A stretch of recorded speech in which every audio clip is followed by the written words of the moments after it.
அதாவது எதிரிக்கு கூட இந்த நிலைமை வரக்கூடாதும்பாங்க. அந்த நிலைமை தான் இன்னைக்கு தாவைக்க தலைவர் விஜய் அவர்களுக்கு வந்திருக்குது.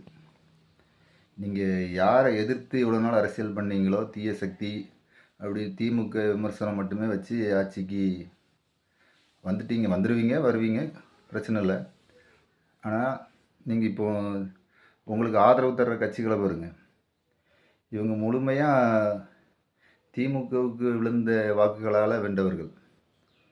இவங்க கூட நின்று நீங்கள் கூட்டணி வைத்து மக்களுக்கு ஏதாவது நல்லதை செய்ய முடியுமான்னா கட்டாயம் முடியாது. ஏன்னா இவங்க உள்ளே இருந்தாலும் உங்களுக்கு எதிர்க்கிற மாதிரி வேலைகளை தான் தொடர்ச்சியாக செய்வாங்க.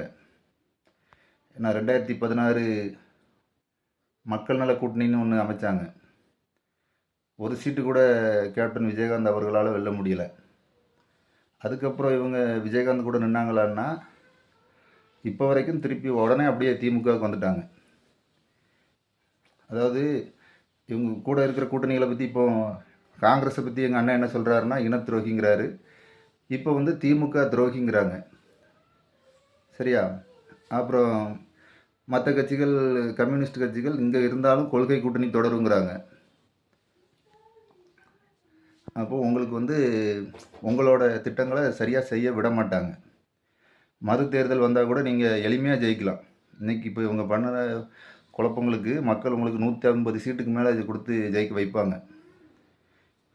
இதே இவங்களோட ஆட்சி அமைக்கிறப்போ நீங்கள் நினைக்கிறத செயல்படுத்துகிற திட்டங்கள் எதுவுமே படுத்த முடியாது. எதிர்ப்புகள் உள்ளேருந்தே கிளம்புவாங்க. வேணாலும் பாருங்கள். சரி, என்ன நடக்குது பொறுத்திருந்து பார்ப்போம்.